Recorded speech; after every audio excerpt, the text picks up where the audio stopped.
नमस्कार, बहुत स्वागत है आप सभी का। आपके साथ मैं हूं ममता तिवारी। शुरुआत करते हैं स्पेशल रिपोर्ट की। दिल्ली के दंगल की बात कर लेते हैं क्योंकि एग्जिट पोल में अरविंद केजरीवाल को बड़ा झटका लगा है। एग्जिट पोल के मुताबिक इस बार दिल्ली में बीजेपी सरकार बनने का अनुमान है। और आपको बता दें, दिल्ली चुनाव में कोने कोने से मुद्दे हावी रहे और आखिरी में कैसे बीजेपी की आंधी में आप हाफ हो गई और कांग्रेस पिछली बार की तरह साफ हो गई है। इस रिपोर्ट के जरिए देखिए।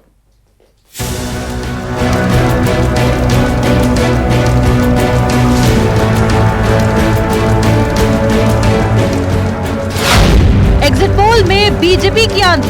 हमको मोदी जी के साथ में मिलकर दिल्ली के सारे सपनों को पूरा करना है। 60 से ज्यादा सीटें लेके आम आदमी पार्टी की सरकार बनने जा रही है। महापौल में आप हाफ, कांग्रेस साफ। इस बार तस्वीर बहुत ज्यादा बदलती हुई नजर आ रही है। कैसे बिगड़ा आम आदमी पार्टी का खेल? जाहिर तौर पे जो काम करेंगे उन्हीं को जनता वोट देगी। मैं जानती हूँ कि दिल्ली की जनता उठ चुकी है। जहाँ मैं जाती हूँ लोग कह रहे हैं कि पानी की सुविधा ठीक नहीं है, सड़कों की सुविधा ठीक नहीं है। दिल्ली चुनाव की मोदी की महाकुंभ यात्रा विरोधियों को रास नहीं आ रही थी। उधर बीजेपी मोदी की धार्मिक यात्रा को शुभ मानती है। ऐसे में कुछ आंकड़े भी इसी ओर इशारा करते हैं। ये रिपोर्ट देखिए।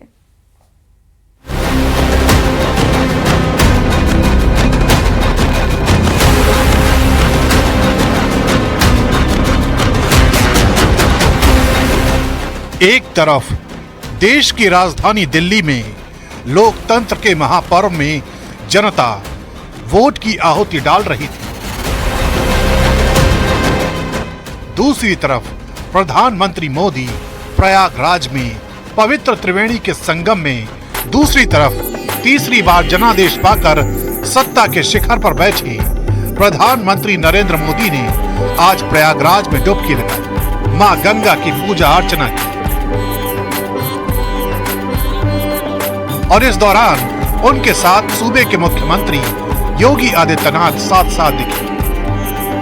पीएम मोदी ये डुबकी दिल्ली से 676 किलोमीटर दूर प्रयागराज में लगा रहे थे, लेकिन उनकी डुबकी में दिल्ली की सियासत गोते लगा रही थी।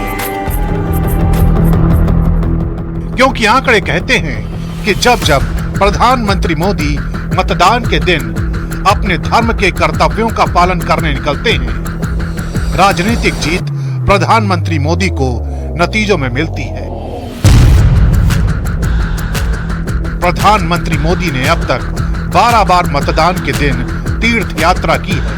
12 बार की ये यात्रा कुल 8 अलग अलग चुनावों के दौरान, जिसमें से 6 बार नतीजे बीजेपी के पक्ष में आए। प्रधानमंत्री मोदी 2024 के हरियाणा चुनाव, 2024 के लोकसभा चुनावों में कन्याकुमारी, 2023 में कर्नाटक विधानसभा चुनाव, 2021 में असम, पश्चिम बंगाल चुनाव, 2019 में लोकसभा चुनाव, 2017 के गुजरात विधानसभा चुनाव, 2017 के उत्तर प्रदेश विधानसभा चुनावों के दौरान मतदान के दिन धार्मिक स्थल पर पहुंचे।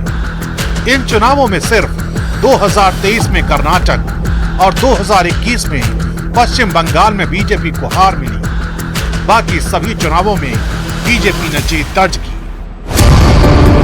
इसलिए मतदान के दिन मोदी की धार्मिक यात्रा को बीजेपी अपने लिए शुभ मानती है। हालांकि प्रधानमंत्री मोदी की ये यात्रा उनके विरोधियों को रास नहीं आई। नई बात है, कभी जाकर किसी कंदरा में बैठ जाते हैं जिस दिन वोट पड़ता है हिमालय में, जहाँ जाना है कुछ दिन बाद, कभी जाके कोई अगल बगल की मीटिंग करने लगते हैं। तो चुनाव को प्रभावित करने के लिए कोई रास्ता वो छोड़ते नहीं है। सियासी बयानबाजियों से इतर प्रधानमंत्री मोदी की कुंभ यात्रा तो निर्विघ्न संपन्न हो गई, लेकिन दिल्ली में मतदान के दौरान आम आदमी पार्टी और बीजेपी के बीच आरोप प्रत्यारोप और हंगामा खूब देखने को मिला। दिल्ली के सीलमपुर में बुरके में वोटिंग को लेकर बवाल मच गया। बीजेपी ने आरोप लगाया कि आम आदमी पार्टी फर्जी वोटिंग करवा रही है। वहीं आप बीजेपी पर वोटिंग को रोकने का आरोप लगाते दिखे। प्रशासन की सख्ती के बाद जाकर मामला शांत हुआ। बवाल सिर्फ सीलमपुर में नहीं हुआ, जंगपुरा, जहां पूर्व उप मुख्यमंत्री मनीष सिसोदिया चुनावी मैदान में उन्होंने बीजेपी पर मतदान के दौरान पैसे बांटने का आरोप लगाया, जिसके बाद बीजेपी और आप कार्यकर्ताओं के बीच जमकर नारेबाजी हुई। वहीं ग्रेटर कैलाश के चिराग दिल्ली इलाके में दिल्ली सरकार के मंत्री और आम आदमी पार्टी के उम्मीदवार सौरभ भारद्वाज डीसीपी से भिड़ गए। सौरभ भारद्वाज का आरोप था कि पुलिस जानबूझकर बैरिकेड लगा रही है ताकि उनके कार्यकर्ताओं को परेशानी हो।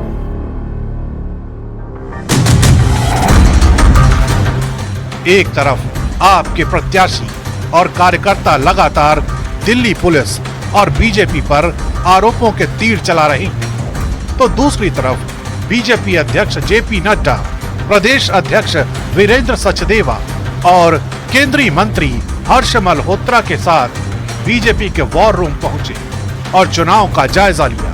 कुल मिलाकर आज की गहमागहमी से एक बात तो साफ दिखी कि दिल्ली में नेल बाइटिंग मुकाबला चल रहा है। तो वहीं बांग्लादेश में एक बार फिर से बवाल मच गया है। कुछ दिनों की शांति के बाद फिर से वहां हिंसा भड़क उठी है। पूर्व राष्ट्रपति मुजीब उर रहमान के घर तोड़फोड़ और आगजनी की खबरें हैं। खबरों के मुताबिक ढाका में प्रदर्शनकारियों ने पूर्व प्रधानमंत्री शेख हसीना के पिता और बांग्लादेश के संस्थापक शेख मुजफ्फर के घर पर धावा बोला है और तोड़फोड़ की है। छात्रों की भीड़ ने वहां पर घर में आग भी लगा दी है, ये जानकारी सामने आ रही है। साथ ही आपको बता दें कि शेख हसीना के खिलाफ भीड़ ने नारेबाजी भी की है। शेख हसीना के ऑनलाइन संबोधन से पहले आगजनी और तोड़फोड़ हुई है और आवामी लीग पर प्रतिबंध की मांग की गई है। यही वजह रही ये वही जगह है जहां शेख मुजीबुर रहमान की हत्या हुई थी। शेख हसीना के घर पर मुजीबुर रहमान का म्यूजियम बनाया गया था। शेख मुजीबुर रहमान के घर पर यह दूसरा हमला हुआ है। पहला हमला जब शेख हसीना ने बांग्लादेश छोड़ा था उस समय हुआ था।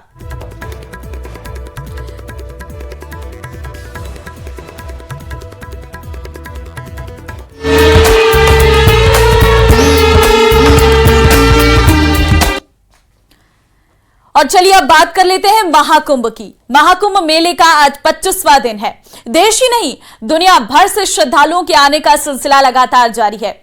बुधवार को श्रद्धालुओं की भारी भीड़ रही। कल रात 8 बजे तक 67,68,000 श्रद्धालुओं ने आस्था की डुबकी लगाई है, जिसमें 10 लाख कल्पवासी और 57,68,000 श्रद्धालुओं ने स्नान किया। 5 फरवरी तक महाकुंभ में 38 करोड़ 97 लाख लोग अब तक स्नान कर चुके हैं। 26 फरवरी महाशिवरात्रि तक महाकुंभ का आयोजन होगा। तो देखिए महाकुंभ का ये भव्य आयोजन और आस्था की डुबकी लगाने के लिए देश ही नहीं बल्कि विदेशों से भी मेहमान आ रहे हैं। आज महाकुंभ का 25वां दिन है। 25 दिन बीत चुके हैं महाकुंभ पर्व को शुरू हुए और आज ये 25वां दिन है। हम आपको रात की वो अद्भुत तस्वीरें दिखा रहे हैं जब पूरा प्रयागराज जगमग नजर आता है। हर तरफ रोशनी ही रोशनी नजर आती है और श्रद्धालुओं के आने का सिलसिला लगातार जारी है। हालांकि अब भीड़ कम हो गई है लेकिन उसके बाद भी लोग आ रहे हैं, अब संगम में डुबकी लगा रहे हैं। अगर आप अभी तक प्रयागराज नहीं गए हैं तो अब आपके पास मौका है, जाइए और आस्था की डुबकी लगाइए क्योंकि महाकुंभ 144 साल बाद आया है। कुंभ तो बहुत ऐतिहासिक है और आज भी हम लोग देख रहे हैं कि करोड़ों की संख्या में लोग स्नान कर रहे हैं। संगम घाट से हम लोग आए हैं। अब बहुत अच्छी व्यवस्था है, कहीं कोई रोक चेक नहीं है। सारे लोग शांतिपूर्वक स्नान ध्यान कर रहे हैं और माँ गंगा की आरती भी उतार रहे हैं। हम लोग बस्ती से आए हैं भैया। हमारा संयोगिता पांडे। क्या कुछ कहेंगे? हाँ बहुत अच्छा स्नान हुआ भैया। हाँ कैसा लगा है? बहुत अच्छा लगा भैया। पहले भी आप लोग आए हैं? नहीं पहली बार हम तो आए हैं। हाँ बहुत अच्छा लगा देखकर। क्या क्या सुना था यहाँ के बारे में आपने? बहुत अच्छा, इतना अच्छा लगा कि अब पूछिए मत। हाँ हाँ हो गया अच्छे से, कोई परेशानी नहीं। महाकुंभ में आस्था की डुबकी लगाने के लिए देश ही नहीं बल्कि विदेशों से भी सैकड़ों की तादाद में पर्यटक प्रयागराज पहुंच रहे हैं और इन सब के बीच पाकिस्तान से हिंदू समुदाय के 68 लोग भी महाकुंभ में डुबकी लगाने के लिए प्रयागराज पहुंचे हैं और ये सभी लोग 3 दिन तक प्रयागराज में ही रहने वाले हैं। हम आपको तस्वीरें दिखा रहे हैं। पाकिस्तान से आए हिंदू श्रद्धालुओं ने में अलग ही उत्साह देखने को मिल रहा है। पाकिस्तान से महाकुंभ पहुंचे हिंदू समुदाय के लोगों ने महाकुंभ में की गई व्यवस्थाओं की जमकर तारीफ की है और महाकुंभ में स्नान के लिए वीजा मिलने पर सभी ने भारत सरकार को धन्यवाद भी दिया है। सबसे बड़ी बात यह है कि प्रयागराज की धरती पर पहुंचते ही सभी पाकिस्तानी नागरिक जय श्री राम के जयकारे लगाते हुए स्टेशन पर ही नाचते गाते नजर आए हैं।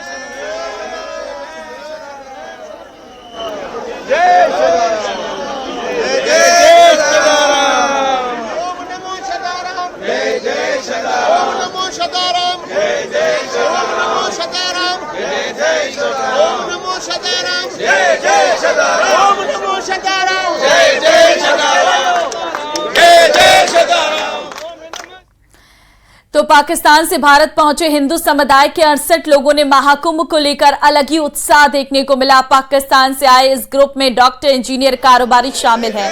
न्यूज़ 18 इंडिया से बातचीत में सभी ने अपनी खुशी का इजहार किया है। आज महाकुंभ में डुबकी लगाने के लिए, आस्था की डुबकी लगाने के लिए यहाँ पर देश के अलग अलग हिस्सों से लोग तो पहुंच ही रहे हैं, लेकिन बाहर से कई देशों के जो श्रद्धालु हैं वो प्रयागराज लगातार पहुंच रहे हैं। ये तमाम जो मुसाफिर हैं जो अभी थोड़ी देर पहले ट्रेन से सफर करके पहुंचे हैं, ये पाकिस्तान से पहुंचे हैं और आस्था की डुबकी लगाएंगे। यहाँ पर पहुंचे हैं 68 लोगों का दल यहाँ पर पहुंचा है भारत प्रयागराज। क्या नाम हुआ आपका? प्रियंका। प्रियंका जी, आप कहाँ से मैम? जी हम सखर सिंध से। सिंध से। आपके साथ कितने लोग हैं? हमारे साथ 68 पर्सन है हम। तो यहाँ पर क्या क्या प्रोग्राम है आप लोगों का? हमारा प्रोग्राम पहले तो यहाँ पर प्रयागराज में ही है। हम 3 दिन यहाँ पर हमारा स्टे है और फिर हम अपने सदगुरु शदाड़ी दरबार जाएंगे, रायपुर जाएंगे हम। अच्छा। वहाँ पर स्टे है हमारा। अच्छा। और उसके बाद हम हरिद्वार भी जाएंगे। संगम में स्नान को लेकर भी है? जी जी बिल्कुल। आप सर बताएं। जी, मेरा नाम डॉक्टर मनशाराम है, मैं इस ग्रुप का लीडर हूँ जी। हम 68 लोग यहाँ आए हैं। पूज्य शदानी दरबार तीर्थ रायपुर हमारा स्थल है। हमारे नवम गदी सर संत श्री युधिष्ठिर लाल जी महाराज जो हमें नवम पीठाधीश हैं, वो भी आज रात किसी वक्त यहाँ पहुँचेंगे 400 श्रद्धालुओं को लेके 10 बसों के द्वारा। तो कल सुबह हमारा प्रोग्राम है संगम पे स्नान करने का। हमारी भरी तमन्ना थी कि हम पाकिस्तान से यहाँ आके श्रद्धालु जन यहाँ स्नान करें और पवित्र गंगा में नहा के हम अपना जीवन सफल करें। तो हम सब लोग यहाँ आए हुए हैं, हर कारोबार से वाबस्ता है। इसमें डॉक्टर्स भी हैं, इंजीनियर्स भी हैं, हमारे सरपंच भी हैं, शहरों के सरपंच भी हैं। पूरे पाकिस्तान से, सिंध प्रांत से तकरीबन 6 डिस्ट्रिक्ट से 68 लोग आए हैं जो यहाँ पे कल पवित्र स्नान करेंगे। सब पाकिस्तान से हिंदू पाकिस्तान? बिल्कुल हिंदू पिलग्रिम्स हैं। हमारा 85 यात्रियों का जत्था था, 85 लोगों को ही वीज़ा मिला था, लेकिन किसी कारण 16 लोग नहीं आ पाए। हम 68 लोग आए हैं जो यहाँ पे पवित्र स्नान करेंगे कल सुबह। यहाँ पे प्रयागराज कभी आना हुआ था पहले आप लोगों का? नो सर, हमारा फर्स्ट विजिट है और हम लोग बड़े आभारी हैं अपने नवम जो साईं युधिष्ठिर लाल जी के, जिन्होंने हमें यहाँ बुलवाया है। और हम थैंकफुल हैं इंडिया गवर्नमेंट के जिन्होंने हमें वीज़ा इशू किया है। और हम समझते हैं कि आज कल जब हम डुबकी लगाएंगे तो हमारा जीवन सफल हो जाएगा, हमारा जन्म सफल हो जाएगा। अभी भारत आना हुआ आप लोगों का? 2000 में मेरी विजिट हुई थी वंस अ टाइम। और Prayagraj? No sir, first visit है मेरी। आपका प्रयागराज? प्रयागराज मेरा फर्स्ट विजिट है, लेकिन ये हमारा इंडो पाकिस्तान प्रोटोकॉल एग्रीमेंट के तहत हमारा जत्था आता जाता रहता है। तो हर साल हमारा यात्रा का प्रोग्राम यहाँ का रहता है 4 हफ्ते का। उसमें तकरीबन 1985 से ये प्रोग्राम चल रहा है। तो तकरीबन 3 से 4 बार प्रयागराज आना हुआ है जत्थे का। लास्ट ईयर भी प्रयागराज जत्था हमारा आया था, उसमें 200 यात्री थे। लेकिन ये जो अभी स्थल है महाकुंभ का, ये पहली बार हुआ है कि महाकुंभ में हमारा आना हुआ है और पवित्र स्नान मिलेगा। तो महाकुंभ में 3 अमृत स्नान के बाद शैव परंपरा के अखाड़े वाराणसी के लिए रवाना होने की तैयारी में जुट गए हैं। धर्म ध्वजा के बंधन ढीले किए जा रहे हैं और सामान की पैकिंग भी शुरू हो गई है। कुछ अखाड़े हरिद्वार जाएंगे। हालांकि साधु संतों की हलचल अब भी प्रयागराज महाकुंभ के समापन तक बनी रहेगी। ये रिपोर्ट देखिए।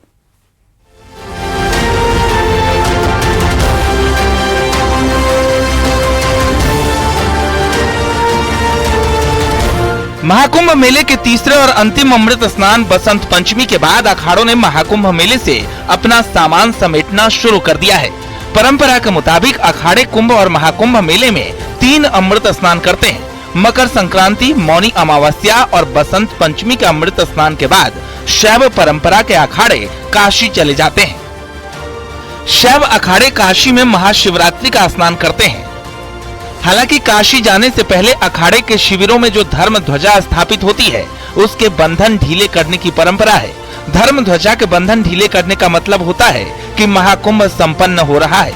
इसके बाद अखाड़े अपना सामान समेटकर काशी चले जाते हैं। निरंजनी और आनंद अखाड़े के नागा सन्यासी 7 फरवरी को काशी रवाना होंगे, जबकि शैव परंपरा के अन्य अखाड़े भी अलग अलग तिथियों में काशी चले जाएंगे।